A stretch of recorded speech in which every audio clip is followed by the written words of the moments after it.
Yeah. What? Oh, no.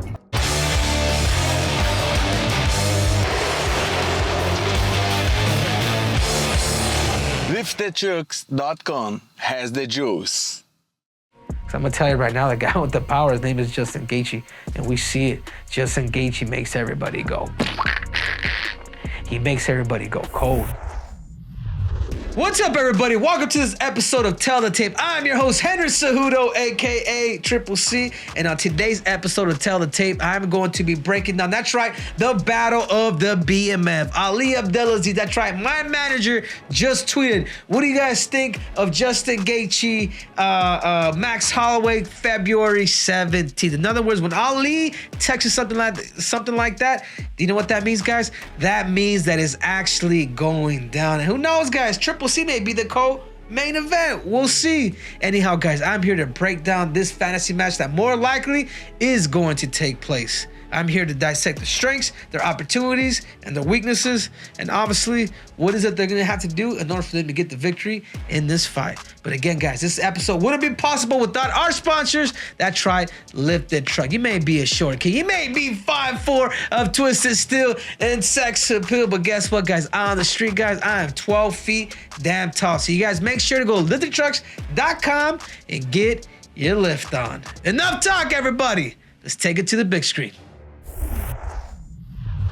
Okay, guys, so here we have it, the tale of the tape. Max Holloway, the #1 featherweight against the #2 lightweight in the world, Justin Gaethje, with 26-4. Again, guys, I'm not here to make some of this stuff off. I'm not here to make some of this stuff up because Ali Abdelaziz just tweeted, and when he tweeted that, especially this guy, they want him to headline in Phoenix in February 17th. I have a feeling this fight's actually going to take place. So again, Max Holloway, 25-7. I had no idea he had that many losses. I mean, I wanted to, Volkanovski a couple times, Poirier, McGregor. Anyhow, he's got 7 losses to Gaethje.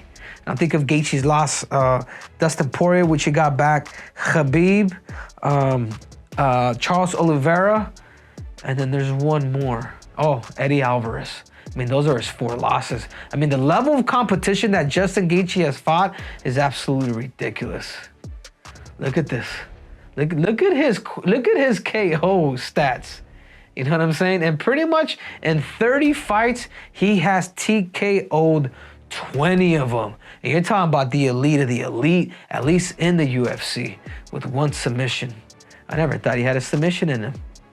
To Max Holloway's 11 KOs, and again, a lot of his KOs are done through volume. Where this guy, a guy like Justin Gaethje could actually put you out with 2 submissions.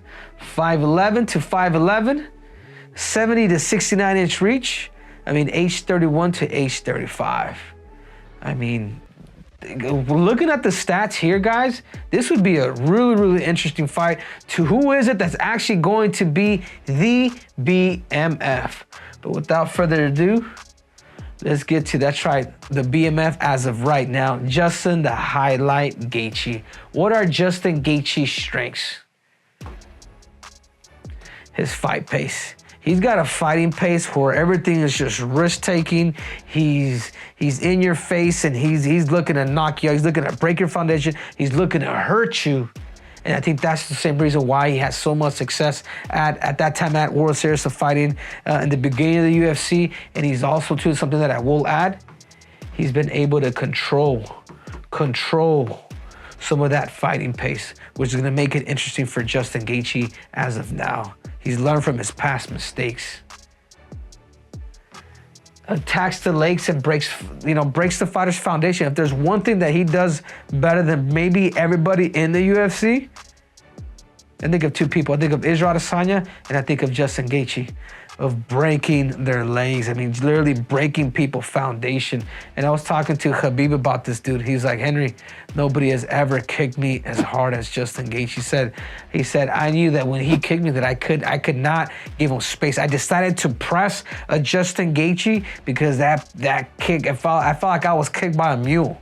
I mean, crazy. I've heard this from multiple people. I wouldn't want to get kicked by Justin Gaethje, but that's the stuff that makes Justin Gaethje lethal. As he's a wrestler, he's got heavy hands, but more than anything, he'll break his own leg to make sure that your leg is broken. You know what I'm saying? Like he's got that malice in him. And as of lately, he's been mixing everything up. If you watch the fight with Michael Chandler, which one of his last fights, if you watch that fight, how is it that he was able to mix it? And then now not only is he kicking down at the bottom, but he's actually going to the head. I mean, that's the stuff that Justin Gaethje is doing that's making him a lot more well-rounded fighter, but also super dangerous because of that power that he's bringing up. It's just a simple fact that high risk, high reward. He'll always look for that. He'll always look for that KO. I mean, everything in there is super violent.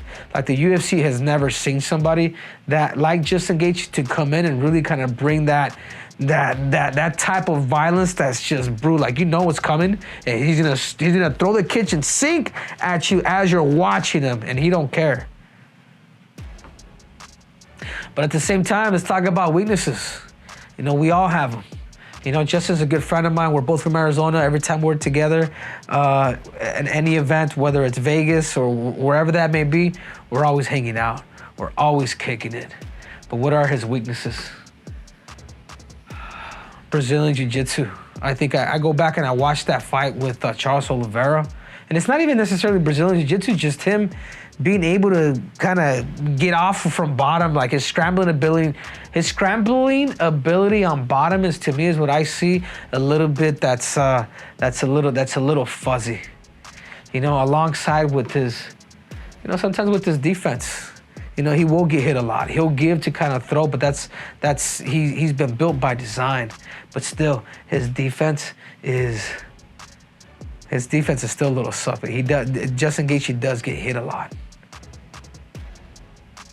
He doesn't use his greatest weapon and his biggest weapon. He's setting it, and I'll never forget it. This is the type of mentality that Justin Gaethje has.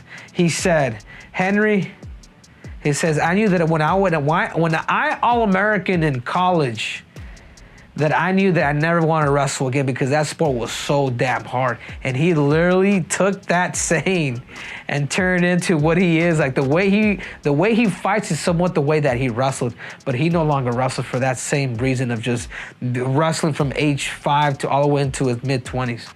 I mean, he got sick of it, so he decided to have fun with his hands, but still bring that wrestling principle of going out there and literally trying to hurt you. But what also makes him good is what also makes him bad. He's a risk taker. He is a risk taker, and he's willing to trade until somebody gives up. You know, could a guy like Justin Gaethje bring a little bit more of that with leg kicks, with heavy hands, but with top control? Can you bring in that wrestling?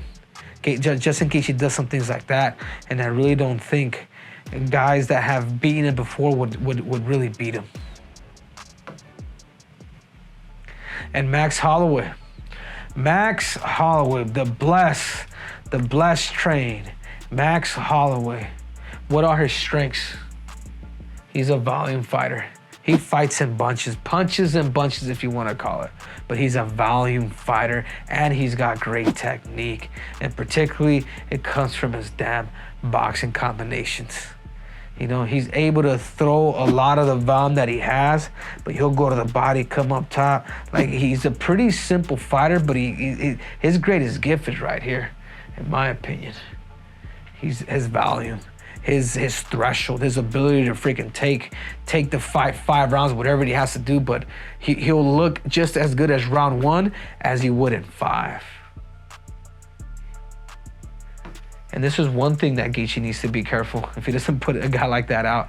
He's accustomed to those 5 rounds. Yeah, he may be the smaller fighter, but he's gone 5 rounds with Dustin Poirier. I was there at that fight. I mean, it was a bloodbath. You know, the Calvin Gastelum, Israel Adesanya fight, when they fought, I felt like that kind of won the prize. But Holloway and Dustin Poirier in that fight was absolutely ridiculous. These guys just stood there, went hand in hand. Obviously, Poirier did end up beating him, but still, man, to be able to go 5 rounds the way that he does, this is what makes Max Holloway special. And the other thing we got to consider, being the smaller guy but having the same height and then feeling good and not having to cut that crazy an extra 10 pounds could also make this dude a lot more dangerous against a fight like Justin Gaethje. Max Holloway's weaknesses, obviously it is moving up. There is going to be a different level of power. So it has nothing to do with him. It has to do with his competition. You go up 10 pounds, it's like wrestling. You go up 5, 6, 7 pounds in wrestling, and you'll feel the strength factor.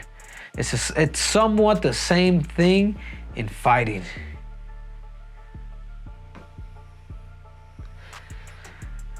To me, this is his biggest weakness right here. Biggest weakness is Max Holloway fights everybody the same. I think the last fight with Alan Arnold, if that's his name, he brought in more of the leg kicks. He was mixing more of his fighting. But if you watch all of his other recent fights or his past fights, it's the same thing. Just bringing the fight, being the Hawaiian Lion, doesn't necessarily have that tactical mind like a Alexander Volkanovski or other guys of that nature. But he does fight everybody the same. He relies a lot on that volume. It's been working with him, for him, but is it going to make him the best in the world once again? His wrestling capability, and he's wrestled from what I think I know, that I want to say Max Holloway wrestled in high school. I got a couple Hawaiian friends that I think they might have gone to Fargo together, to the Junior National, but whatever it is his wrestling, man. His wrestling he could polish up and maybe bring some of that wrestling. This is something that maybe a guy like Justin Gaethje may want to take this dude down and then bring it on his feet, just start using different setups. And same thing, is he willing to trade with a guy like Justin Gaethje?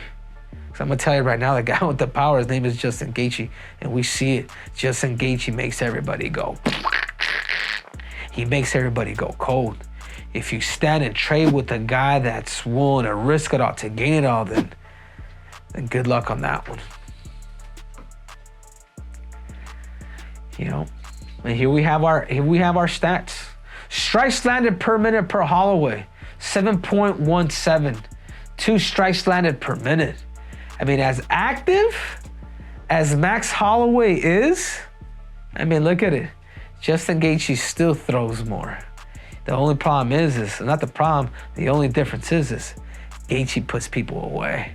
You will not see Gaethje hold records for most punches thrown like a Max Holloway. All of his punches are dealt with like they're with bad intentions. We have to keep that in mind, because him going up a weight class, it does change. You're not going to be fighting a guy that's 5'6" like Alexander Volkanovski. You're fighting a dude at 5'11". Your same height with a lot more power. Defensively, strikes absorbed per minute. Look at this. Like I said before, because he does take a lot of risk, he gets hit more. He gets hit more. Is that a good thing? Is that one punch that this man could potentially catch him? Could that be it for Justin? Can Justin Gaethje create a button for himself because of that warrior spirit? Significant strikes standing. Godly, look at this. Significant strikes. That's absolutely ridiculous. I don't know if that'll ever be broken. 2780. That's crazy for Max Holloway. Takedown defense. He's not bad. That's actually really good for Max Holloway. 84% to 75% for a guy like Justin Gaethje. And he has gone better. His win method, their win method, 80%, the win method by KO or TKO is 80%. The win method from TKO and KO or TKO, 46%. Look at this, guys. I mean, do you guys think this fight between these two is actually gonna go 5 rounds? When you got somebody that likes to throw a lot of volume and you have a guy that likes to throw a lot of power? I mean, it's crazy, guys. This fight will take place. Again, guys, when Ali said February 17th, what do you guys think of Justin Gaethje versus Max Holloway? In other words, you know what Ali Abdulaziz is doing? He's throwing us a damn softball that this fight is coming. But who is it? Who is it that's more likely going to win? Man, I love the fact that Max Holloway is taking this fight. I love the fact that he's creating a story for the BMF. But when it comes to a guy who throws volume versus a guy who likes to throw power, and he does it very well, and he's been putting people to sleep, guys, if you guys didn't know, this man right here is Mexican. Is Mexican descent. You know, as white as he is, this dude, and he takes pride in it. This dude takes pride in having that Mexican blood, and he brings in that Mexican fight. And I guarantee you, like growing up where he grew up, you know, his mom speaks Spanish and all the above, but this guy right here, he's too dangerous. He's got too much power for a guy like Max Holloway. He's gonna chop Max Holloway's legs. He's gonna calf kick him. He's gonna bring in those crazy uppercuts, and he may be the first guy to actually knock out a guy like Max Holloway. So again, guys, you have to give it up to that right, Justin the Highlight Gaethje. I got him by either TKO, or better yet, I got him by KO. He's just too big, man. He's too big and he's too strong, and he's gonna go out there and try to get rid of Holloway within 2 to 3 rounds. I can't expect anything else, you know. So again, guys, you guys just watched an episode of Tell the Tape. I'm your host, Henry Cejudo, aka Triple C, and this episode was sponsored by, that's right, the one and only Lifted Trucks. You guys may be a short kid. You guys may be 5'4", of twisted steel and sex appeal, but guess what, guys? Out on the street, I am the king of the damn jungle. So you guys make sure to go to liftedtrucks.com and get your lift on. Till next time, I'm out.